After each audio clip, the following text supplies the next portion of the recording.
Hello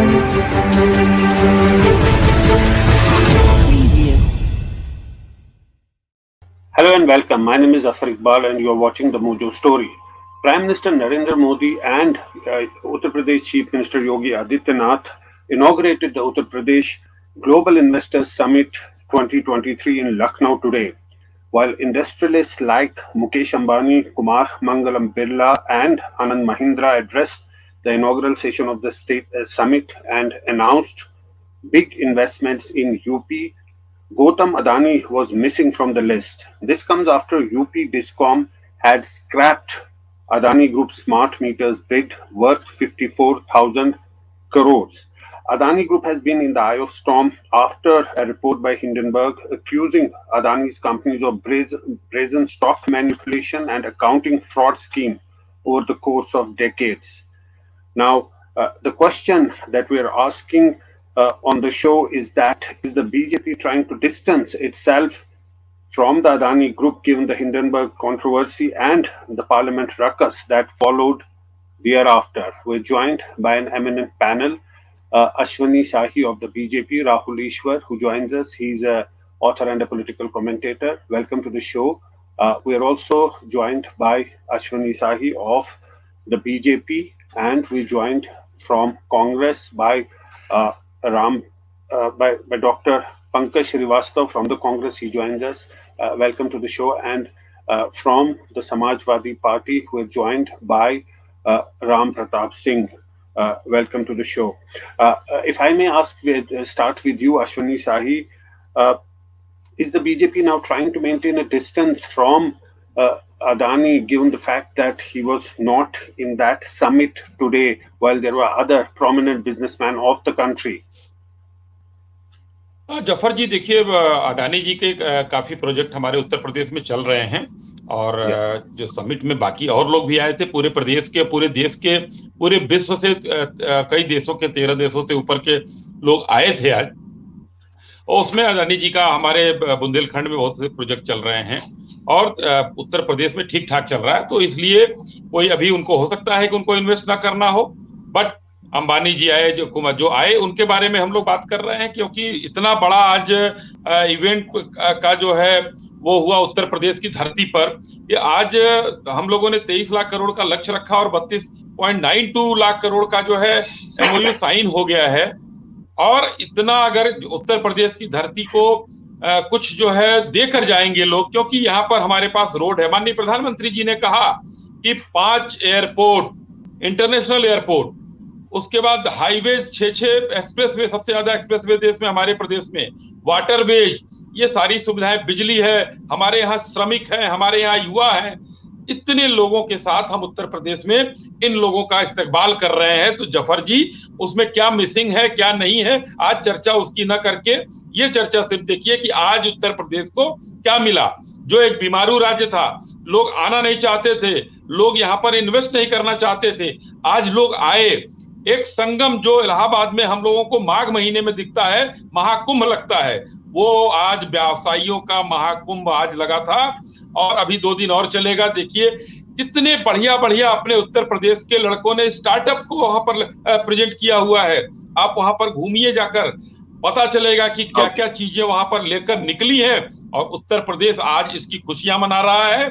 और उत्तर प्रदेश को इसमें ये निरंतर ये खुशियां जो है, इन्वेस्टर समिट जब धरातल पर उतरेगा इन्वेस्टमेंट, तो धीरे धीरे ये पूरी खुशियां और दुगनी चौगुनी होती चली जाएंगी और ये उत्तम नहीं सर्वोत्तम प्रदेश बनकर रहेगा। जी Rahul Eshwar, BJP making a point that it's a very successful business summit, but what do you make about the absence of Gautam Adani? Until a few days ago he was the second richest person in the world. Isn't it a clear indication that BJP is distancing itself from Adani after the recent controversy? Yeah. Yes. I believe I'm audible. No, our organization also had the great privilege to be invited to Uttar Pradesh last time for their CSR project, and we were, assisting them with the Kasturba Gandhi English schools, and it was a great experience. We met with the governor, honorable chief minister. I believe Uttar Pradesh is on the right track, especially coming from a very Yeah. highly educated Kerala. We feel Uttar Pradesh is on the right track so that it goes to a great height, and all the best for that. Second, see, I strongly believe I'm a voter of Modi ji. I'm an ardent admirer of Modi ji, and I don't think they are trying to either distance or anything. See, beyond politics, Adani is right now a very important person in the business space of India, just like Tata, Yeah. Birla, or just like Ambani ji or anybody is. For example, coming from Yeah. Kerala, I seriously Yeah. believe Adani should bounce back because our Vizhinjam project is being done by Adani, and that really requires investment. So there is a space in Indian politics that is emerging, that we are looking at businessmen as wealth generators, entrepreneurs, beyond any kind of political division. And it's a matter of fact, and it's a matter of honesty, that we should admit every political dispensation will be close to one or the other entrepreneur. There is nothing wrong in it. Mukesh Ambani ji even campaigned for a Congress candidate in the last election. Mukesh Ambani ji campaigned for Milind Diora in the last election. There is nothing wrong. Yeah. He even came in an election video for him. So there is nothing wrong. These businessmen also are part of our citizens or our community, and I don't think they should be distancing. And one more thing, if they are distancing, they should never do that, because we should support our friends when they are. Our culture definitely supports our friends when they are in need, and there is no shame in owning up our friends or anything. It's a pseudo left liberal narrative that all the haves are wrong and only the have-nots are right. These are outdated thinking. Post 91, we are living in a liberalized, privatized, and globalized world where wealth is very much necessary. Yes, we need to have our own measures, yardsticks, checks, and balances. Nobody is saying no. But Adani ji is a very important business person in India. I believe in him bouncing back is the goodness of our nation too. So we should support our businessmen. And let me conclude with just one statement as a normal Indian. Just imagine how beautiful India would be when our left liberal friends will be cheering for Adani to come back because he is a great entrepreneur, and our right wing friends will be cheering for Shah Rukh Khan and Pathan when it is inching towards 1,000 crores. Can't we, beyond politics, beyond partisanship, at least look at some positive things in our nation and look for prosperity? I think the younger vote, I'm absolutely confident, my younger generation is more looking for prosperity and the growth story of India rather than looking for negativity, as our PM Right. rightly pointed out 2 days ago. Why do we look at negativity, Pankaj Shrivastava? The Gautam Adani is a successful business person of the country, and isn't it time that political parties leave their politics aside and back a person who is doing so well, not just nationally but internationally? What's the problem here? शुक्रिया। आपने इकबाल भाई, आपने ये सवाल पूछा क्योंकि हम एकदम इस बात से सहमत हैं और राहुल ईश्वर जी की इस बात से बिल्कुल सहमत हैं कि राजनीति अलग चीज है और अर्थव्यवस्था में उद्योगपतियों का पूरा योगदान है, होना चाहिए, उनके बिना हम तरक्की नहीं कर सकते। लेकिन जब वो ये कहते हैं कि दोस्तों के साथ हमें खड़ा होना चाहिए, तो वो शायद ये भूल जाते हैं कि दोस्त अगर अपराध करते हैं तो उनके साथ नहीं खड़ा होना चाहिए, बल्कि उन्हें अगर दिलाना है। अभी जो आज ही MSCI जो मॉर्गन स्टैनली कैपिटल इंटरनेशनल है, उसकी जो रिपोर्ट आई उसने साफ कहा है कि इनके अडानी के फ्री फ्लोट्स में प्रॉब्लम है और उसी की वजह है कि आज फिर लोअर सर्किट लगा है। फ्रांस के टोटल लेकिन अभी कुछ साबित तो नहीं हुआ ना सर। साबित तो तब होगा जब जांच होगी। भारत सरकार में समस्या तो यही है कि हिंडनबर्ग रिपोर्ट जो है वो भारत पर हमला है। जो टोटल ग्रुप ने जो हाइड्रोजन प्रोजेक्ट से $4 बिलियन जो होल्ड कर दिया कि हम नहीं इन्वेस्ट करेंगे वादे के बावजूद या सोचने के बावजूद, वो भी भारत के खिलाफ साजिश है। जो नॉर्वेजियन वेल्थ फंड ने अडानी के अपने सारे शेयर बेच दिए 1700 करोड़ रुपए के, वो भी भारत के खिलाफ साजिश है। तो ये जो तरीका है, इससे क्या हुआ है कि आप अपने मुंह में मिट्ठू बने रहिए, आपके सेबी को शांत कर दीजिए, सारी संस्थाओं को शांत कर दीजिए, कोई कुछ ना बोले, सरकार ने आंख मूंद ले, लेकिन दुनिया तो देख रही है। आपको पैसे की जरूरत है, पैसा इन्वेस्टमेंट के लिए। आज देखिए यूपी में इतना बड़ा शो हुआ, उस पर मैं भी बताऊंगा आपको कि सच्चाई क्या है। तो आप चाहते हैं, इसके लिए आपकी क्रेडिबिलिटी, आपकी साख बहुत हाई होनी चाहिए। दुनिया को यह समझ में आना चाहिए कि अगर कोई इस तरह से शेल कंपनियों के जरिए अपने ही शेयर खरीदने का फ्रॉड करता है, तो वहां की जो जितनी भी संस्थाएं हैं, जो रेगुलेटिंग अथॉरिटीज हैं, रेगुलेटर्स हैं, वो उस पर काम करेंगे, कोर्ट काम करेगी, सरकार काम करेगी। दिक्कत यह है कि इतना बवाल होने के बावजूद इस देश की सरकार उसका संज्ञान भी नहीं ले रही है। उस पर बात करना, जांच कराना तो बहुत दूर की बात है, लेकिन दुनिया देख रही है और उसका नतीजा यह है कि आप अडानी को जो आप मान रहे हैं, बिल्कुल सही मान रहे हैं कि वो एक बड़े उद्योगपति हैं, इसमें कोई दिक्कत की बात नहीं है। उनको पूरा अधिकार है कि वो किसी भी राज्य में अपना बिजनेस दें और इस देश के ग्रोथ इंजन में अपनी भूमिका अदा करें, लेकिन इसके लिए वो आपराधिक रास्ते नहीं अख्तियार कर सकते हैं जो हिंडनबर्ग रिपोर्ट से आया है। आप उसमें, आपका ये फर्ज है कि आप दुनिया को इस बात के लिए उनको आश्वस्त करिए कि उसमें कुछ गड़बड़ी नहीं है।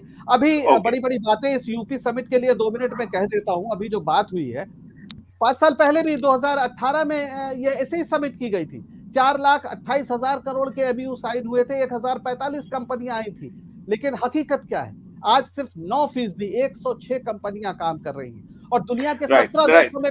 सर बस 2 मिनट, आखिरी मिनट सर आखिरी मिनट। 10 महीने से यूपी के मंत्री दुनिया भर में घूम रहे हैं और खबर क्या आती है, अभी इनके जो वित्त मंत्री खन्ना साहब और सिद्धार्थ नाथ सिंह जो एक मंत्री हैं, दोनों लोग गए अमेरिका और वहां से 36,000 करोड़ रुपए का एक एमयू साइन करके आए।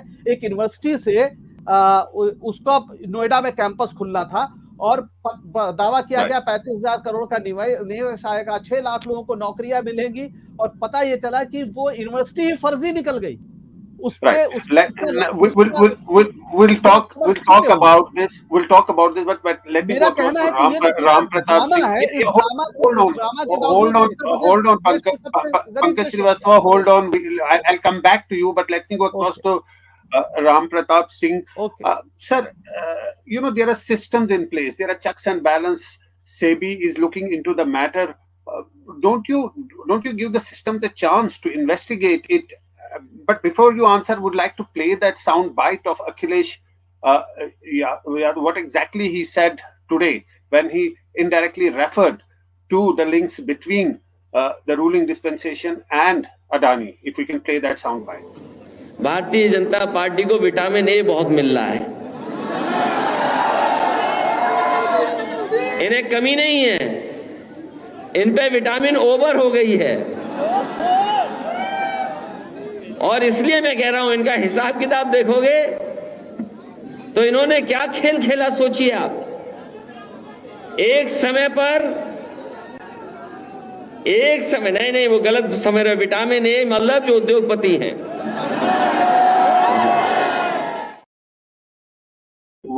What does he mean, Ram Pratap Singh?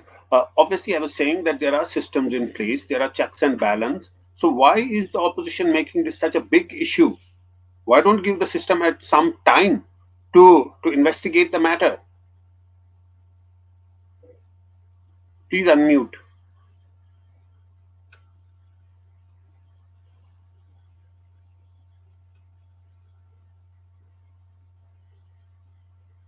No, we still can't hear you. If you can unmute.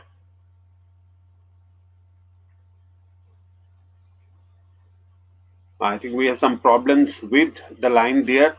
But Rahul, Eshwar, if I can ask you the same thing, shouldn't the system be given a chance to look into the matter, and then perhaps you can take it up further?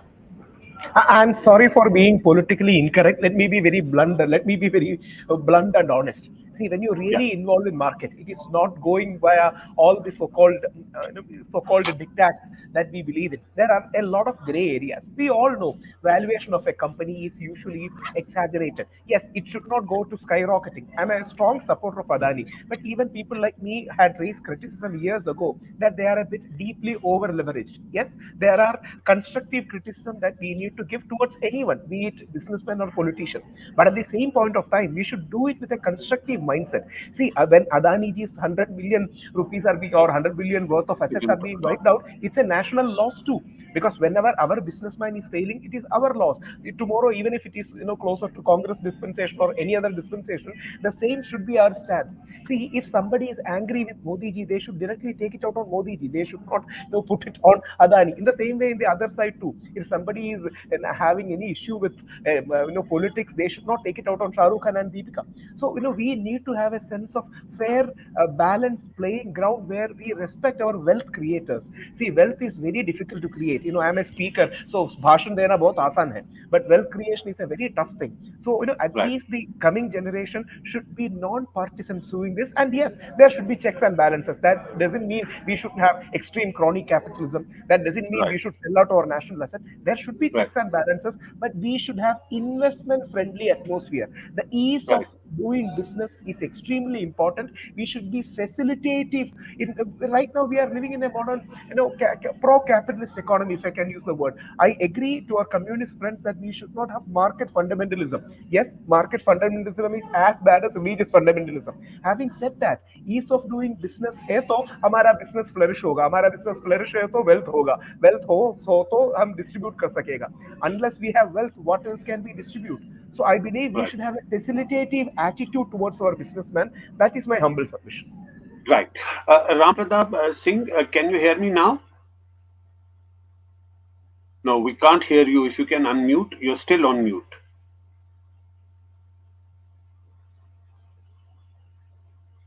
No, we have some problem with the line there. But if I can go across to Ashwini Shahi. Ashwini जी, कांग्रेस या विपक्ष जो है opposition, वो बार बार ये बोल रहे हैं कि इसकी एक जॉइंट पार्लियामेंट्री कमेटी की तरफ से एक जांच होनी चाहिए, प्रॉपर इन्वेस्टिगेशन होनी चाहिए. प्राइम मिनिस्टर ने लोकसभा में बात की, राज्यसभा में बात की, उन्होंने ऑपोजिशन को हिट किया, लेकिन उन्होंने कहीं किसी जगह अदानी का रेफरेंस नहीं किया. तो क्या दिक्कत है अगर इसमें एक जॉइंट पार्लियामेंट्री कमेटी का प्रोब हो, या इस तरह से अगर संतुष्टि मिलती है ऑपोजिशन को, तो क्या दिक्कत है इसमें? देखिए जफर जी, चलिए आपने यूपी ग्लोबल समिट दिखाते हुए अगर अडानी पर ही बात करनी है तो मैं बताता हूं कि जेपीसी की मांग जो है ये लोग क्यों कर रहे हैं और क्यों नहीं करना चाहिए. याद होगा एक व्यापारी उसका था, शेयर मार्केट का एक व्यापारी था जिसने अटैची और ब्रीफकेस भर के किसी कांग्रेस नेता के घर पे पैसा भेजा था, याद है आपको दुनिया को, और उसने खुद लाई डिटेक्टर टेस्ट करके बताया था. जेपीसी बिठाया गया उस पर? नहीं बिठाया गया. जेपीसी इनकी बोफोर्स में बिठाया इन लोगों ने, वो किसने उस पर लगाया था? उन्हीं के मंत्री ने लगाया था आरोप. तीसरी बात मैं कहना चाहता हूं, जेपीसी बिठाना चाहिए. एक नेता है, 2004 में एमपी के रूप में चुनाव लड़ते हैं, 50 लाख रुपए की संपत्ति होती है उनके पास, और 2019 में उनकी संपत्ति हो जाती है 17 करोड़. राहुल गांधी नाम है उनका. जेपीसी उन पर भी बिठाना चाहिए, जेपीसी उन पर भी बिठाना चाहिए. अडानी के पहले अंबानी, आज भी वो इस समय जो है हिंदुस्तान नहीं वर्ल्ड के 9वें कारोबारी हैं इस समय अमीर. जफर जी, 2006 में उनकी संपत्ति होती है 55 करोड़ रुपए, आई थिंक. हाँ, 56वें नंबर के होते हैं, और 2008 में 5वें नंबर पे पहुंच जाते हैं. इस पर भी जेपीसी इनको बिठानी चाहिए. अगर कोई व्यापारी व्यापार करके आगे बढ़ रहा, मैं किसी व्यापारी का चूंकि जो है स्पोक्स पर्सन नहीं हूं, इसलिए मैं किसी व्यापारी की बात नहीं करूंगा. हमारे देश का व्यापारी हमारी रीढ़ की हड्डी होती है. व्यापार और सरकार एक दूसरे के पूरक होते हैं. व्यापारी बढ़ेगा, देश बढ़ेगा. सरकारों का एक अच्छा विजन होगा तो व्यापारियों को बढ़ने का रास्ता मिलेगा. तो अंबानी के खिलाफ क्यों नहीं जेपीसी कांग्रेस ने बिठाया था? क्यों दोहरी नीति अपनाई गई? 56वें नंबर से 6ठे नंबर पर आ गए थे. उस समय जेपीसी की याद नहीं आई. इसलिए 50 लाख की कंपनी नेशनल हेराल्ड इतने दिनों में 90 करोड़ की हो जाती है. जेपीसी उस पर क्यों नहीं बिठाया? इन्हीं लोगों का वो था. वही अपराधी दोनों आज जमानत पे घूम रहे हैं, और जब सीबीआई जांच के लिए बुलाती है, ईडी जांच के लिए बुलाती है, तो आगजनी करते हैं देश में. तो जेपीसी की बात यह है, मैं ये कहना चाहूंगा. और आपने जो बात कही, माननीय प्रधानमंत्री जी ने सदन में नहीं बोला. माननीय प्रधानमंत्री जी से क्या मतलब है? शेयर उनके गिरे, वो नीचे आए. एलआईसी ने कह दिया कि हमने इतना लगाया, इतना कमाया है, अभी तो घाटा कहाँ है? जो ये लोग छाती पीट कर विधवा विलाप कर रहे हैं कि एलआईसी डूब गई, एसबीआई डूब गई. SBI, Bank of Baroda, PNB, इन सब ने कहा है. और इवन मैं बताता हूं, जेएनके बैंक जिसने 400 करोड़ रुपया लगाया था, उसका स्टेटमेंट में बताता हूं. उसने कहा कि 250 करोड़ बचे हैं, 150 करोड़ वापस आ गया और टाइम पर पैसे वापस आ रहे हैं, हमको कहीं नुकसान नहीं है. उसके बाद भी कांग्रेसियों के ये लोग विदेशों से चंदा खाए हैं, उनके जो है खरीदे हुए भाड़े के ये लोग आदमी हैं जो आज चिल्लाते हैं ये लोग. तो उनको तो अपने फर्मा बरदारी करनी है, अपने आकाओं को जवाब क्या देंगे अगर ये चिल्लाएंगे नहीं वहां? तो क्यों एक प्रधानमंत्री देश का अपने व्यापारी के बारे में बोलेगा? भाई नहीं बोलेगा। आप लोगों को कहना हो तो कहिए। दूसरी चीज, एक चीज, अभी जो ये लोग हल्ला मचाते थे, मैं आपको एक और चीज दिखाना चाहता हूँ। देखा तो होगा आपने, लेकिन मैं उस चीज को फिर से दिखा के आपको बताना चाहता हूँ कि ये जो भाई भाई का नारा लगा रहे थे लोग, ये देखिए, ये अडानी का जहाज और अंदर से निकलती हुई एक इटालियन बाई जो सोनिया जी हैं, ये किस अधिकार से बैठ के गई थी रसिया? जहाज में बैठने को अगर आप कहेंगे, नहीं, मैं मुझे क्लियर कर लीजिए जफर जी, बस 10 सेकंड लूंगा। आप जल्दी से अगर जहाज में व्यापारी बैठकर प्रधानमंत्री के साथ जाता है और उसको उससे जोड़ दिया जाए तो देश का ये दुर्भाग्य है। और कांग्रेस के पास इस समय मोदी जी ने कहीं कुछ नहीं छोड़ा है। इस समय लोग ये 2024 में ये 24 सीट पा जाएं तो ही बहुत दिक्कत है। ये 4000 किलोमीटर चलने से कुछ नहीं होता है। गंभीर नेता उससे नहीं बनाया जाता है। अब कांग्रेस एओ ह्यूम विदेशी थे, स्टार्ट किए थे, और ये राहुल गांधी उसको खत्म करेंगे। ये कांग्रेस समाप्त। Ji Ram Pratap Singh ji, can you hear me now? We still can't hear you. You can hear us, but we can't hear you. Obviously, there is some problem with the line. But आप जवाब दीजिए, पंकज श्रीवास्तव जी, आप जवाब दीजिए। क्या कहना है आपका? जी, मुझे हैरानी नहीं हो रही है कि हमारे भारतीय जनता पार्टी के मित्र जो बातें कह रहे हैं, ऐसा लग रहा है कि किसी के एसेट बढ़ने पर किसी को चिंता है। अरे भाई, अगर उद्योगपतियों का व्यापार बढ़ता है, देश की अर्थव्यवस्था का विस्तार होता है, तो ये तो खुशी की बात है। इससे किसी को क्या दिक्कत है? और आपको जिसकी जांच कराना हो, राहुल गांधी की एक नहीं 10 जांच कराइए, जेपीसी से कराइए, ईडी से कराइए, सीबीआई से कराइए, हम स्वागत करते हैं। अगर उनके एसेट आपको लगता है कि ज्यादा है और किसी गलत तरीके से, बिल्कुल जांच कराइए, क्यों नहीं कराएंगे? और नहीं कराते हैं तो आप गलत करते हैं, आपको कराना चाहिए। मैं आपको याद दिला दूं, जब कांग्रेस सत्ता में थी, जब भी आरोप लगा, आपको जब ये जिस स्कैम की ओर इशारा कर रहे हैं, इन्हें शायद याद नहीं है कि हमारे वित्त मंत्री थे उस समय मनमोहन सिंह जी, उन्होंने रेजिग्नेशन भेज दिया था। उस समय के कॉमर्स मिनिस्टर पी चिदम्बरम ने इस्तीफा दे दिया था। यूपीए के शासन में जिस पर भी आरोप लगा, चाहे वो 2G घोटाला रहा हो, चाहे जो रहा हो, मंत्रियों ने इस्तीफे दिए, जेल भी गए। और आज क्या निकल के आ रहा है? अभी जो विशेष अदालत है, उसने 2G घोटाले पे जो फैसला दिया, उसमें क्या कहा? उसने कहा कुछ चालाकी से तथ्यों को इकट्ठा करके घोटाला बनाया गया जो था ही नहीं। यानी लोग जेल चले गए, लोगों ने इस्तीफा दे दिया, और आज कोर्ट ये बात कह रहा है। लेकिन हमें उसमें बुरा नहीं लग रहा है, क्योंकि जांच होनी चाहिए। लोकतंत्र हमेशा लोक लाज से चलता है। अगर कोई आरोप लगा है, आप उसकी जांच कराइए। अडानी जी एकदम पाक साफ होकर सामने आए, क्योंकि ये कोई गंभीर, ये कोई सामान्य आरोप नहीं है। हिंडनबर्ग की रिपोर्ट पे जिन शेल कंपनीज की बात की है, वो भारतीय जनता पार्टी की जो हमारी सरकार है, आदरणीय मोदी जी की जो सरकार है, वो बार बार ये दावा करती है कि उसने शेल कंपनियां खत्म कर दी है। और इन शेल कंपनियों के जरिए देश की सुरक्षा, जो राष्ट्रीय सुरक्षा है, वो खतरे में पड़ी हुई है। इसलिए कि उसमें कौन पैसा लगा रहा है, इसके बारे में जानकारी नहीं है। चाइनीज लगा रहे हैं उसपे, पाकिस्तानी लगा रहे हैं, कौन लगा रहे हैं, और वो हमारे जो स्ट्रेटेजिक इंपॉर्टेंस की जो कंपनियां हैं, उससे जुड़ा हुआ मसला है। तो आप इस पे संज्ञान नहीं लेंगे। यानी पूरी दुनिया संज्ञान ले रही है, रेटिंग एजेंसीज संज्ञान ले रही हैं, जो इंडेक्स बनाने वाले हैं वो संज्ञान ले रहे हैं। आपकी अर्थव्यवस्था से इतने लाख करोड़ रुपए, अभी जो बताया राहुल ईश्वर जी ने, वो गायब हो गए। आपकी अर्थव्यवस्था पे बुरा असर पड़ रहा है और आप इसकी जांच नहीं करना चाहते, आप इसका संज्ञान नहीं लेना चाहते। ये दरअसल इससे ज्यादा अहंकार की बात कुछ नहीं हो सकती है, इससे ज्यादा गैर जिम्मेदारी की बात कुछ नहीं हो सकती है। ये आरोप लगाना कि साहब उनकी कैसे बढ़ गई, इनकी, ये तो बड़ी हास्यास्पद बात है भाई। आपकी उम्र भी 5 साल बाद, आप 5 साल उम्र बढ़ जाती है, इसकी जांच कराएंगे क्या? Rahul Eshwar, you mentioned that business houses are close to the ruling elite. It happens through ruling class that business elite are close to them. But when a situation like this emerges, doesn't it put the government in a bad light? And isn't it also important for the government to have a impartial inquiry so that there is, the credibility and or the reputation gets restored for the moment? Yeah, two submissions. One, and according to our Indian culture, whenever a daughter-in-law comes to our house, we always accept that daughter-in-law in our family. We will never say she is from outside the family. That has always been the Indian culture. So I definitely believe we should take that line. And it was the great Atal Bihari Vajpayee who once said, see, every politician starts their career by telling a lie, and that lie is regarding their election expense.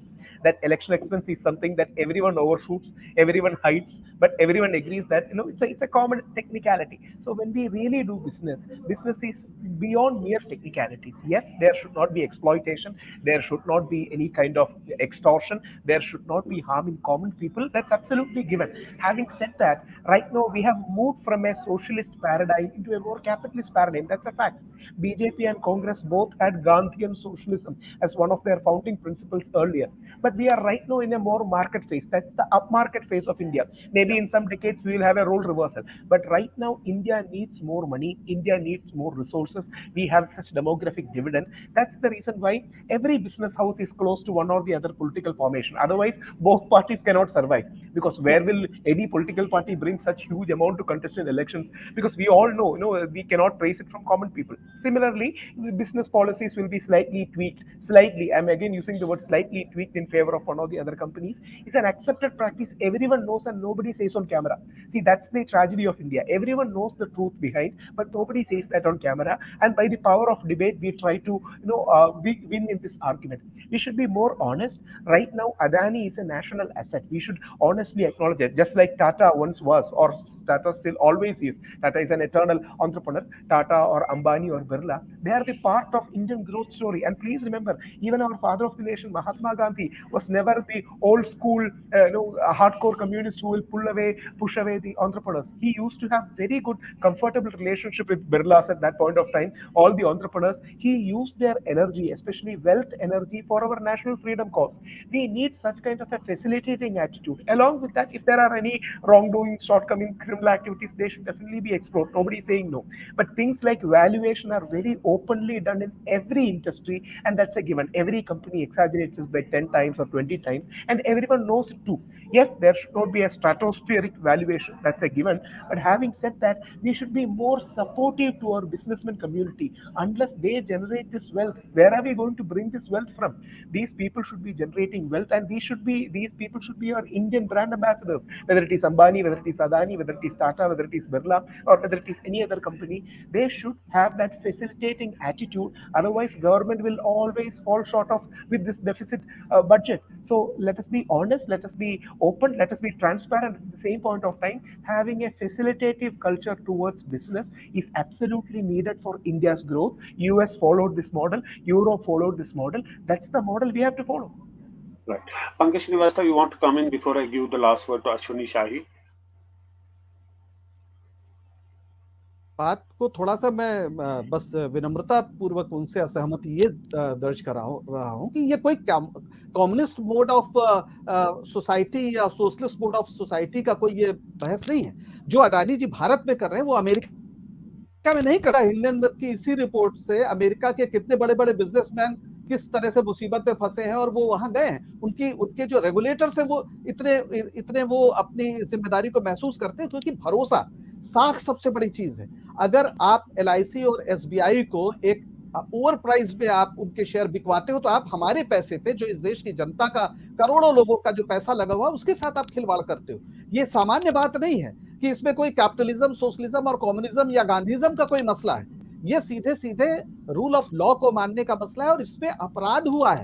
आप जान लीजिए इसमें जो इनके भाई हैं, जिस तरह से उनपे आपराधिक मामले हैं और क्या वो कर रहे हैं, किस तरह के but the probe is still underway and a probe is still underway. Those are reports and जी बैठे हैं और जांच नहीं हो रही, तो ये सवाल तो उठेगा ना। Pankaj Shrivastava, those questions will come up, and that's why there is a probe that's underway. And इसीलिए गवर्नमेंट को प्रोब अनाउंस कर देना चाहिए। अगर सब कुछ ठीक है, गवर्नमेंट एक प्रोब अनाउंस करे, what's the problem? There are also inherent checks and balance in the system. But last word to you, Ashwini Shahi, before we wrap up our show. देखिए जफर जी, आज जो है बहुत सी चीजें बोला कि मैं गंभीरता की बात करता हूं। हिंडनबर्ग की बात करते हैं लोग कि उस पर जांच होनी चाहिए और सब ये लोग कर रहे हैं। हिंडनबर्ग कौन सा ऑथेंटिक रेटिंग एजेंसी है? किसने उसको दिया है रेटिंग का? वो उसका खुद उसकी जांच चल रही है और उसने लगाया भावनाओं पर चलता हुआ, ये शेयर बाजार गिर गया और फिर से देखिए वो 22 नंबर पर थे, 18 नंबर पर आ गए हैं। तो ये तो चलता रहेगा। वो शेयर बाजार में लोग भावनाओं से लगाते हैं और खरीदते हैं। कभी जो है कोई आगे बढ़ जाता है, कोई पीछे बढ़ जाता है। हिंडनबर्ग ने जिसके ऊपर रिपोर्ट लगाया उनकी शेयर काफी गिर गए। या इवन टेस्ला पे लगाया, मेटा पे लगाया, बहुत सी कंपनियां हैं जो आज सर्वाइव कर रही हैं। लेकिन गंभीरता कांग्रेस की देखिए, यहां तो गंभीर है, लेकिन इनके एक मुख्यमंत्री, उनको ये नहीं पता है कि बजट इस साल का पढ़ना चाहिए कि पिछले साल का पढ़ना चाहिए, और जो विधानसभा के सत्र में पिछले साल का बजट पढ़ रहे हैं, कांग्रेस को उस पर ध्यान देना चाहिए कि ऐसे ऐसे नामुराद वहां पर जो है मुख्यमंत्रियों को रखे हुए हैं। कांग्रेस खत्म। तीसरी बात मैं कहना चाहूंगा, इनकी गंभीरता, इनकी गंभीरता, अरे हद क्या हो गई,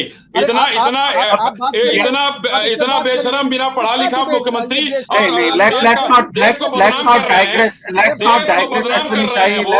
वो पिछले साल का बजट पढ़ रहे हैं, देश को बदनाम कर रहे हैं। ऐसे मुख्यमंत्री आप लोग रखे हुए हैं, शर्म आनी चाहिए कांग्रेसियों को, डूब मरना चाहिए कांग्रेसियों को, कांग्रेसियों को डूब मरना चाहिए पंकज जी। और आप जो है इस तरीके से देश को बदनाम किया है, और कांग्रेसियों ने क्या क्या किया, भ्रष्टाचार तो रोज सुनने को मिलता था, सारे भ्रष्टाचारी राजीव गांधी फाउंडेशन से लेकर सोनिया गांधी तक। We are at the end of our show, Ashwini Shahi. We're talking specifically about something.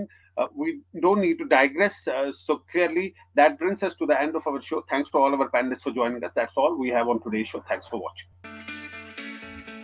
It's great to see you here. Thank you for watching our work. If you haven't subscribed yet, don't forget to click the bell icon and subscribe to Mojo Story and support independent, robust journalism.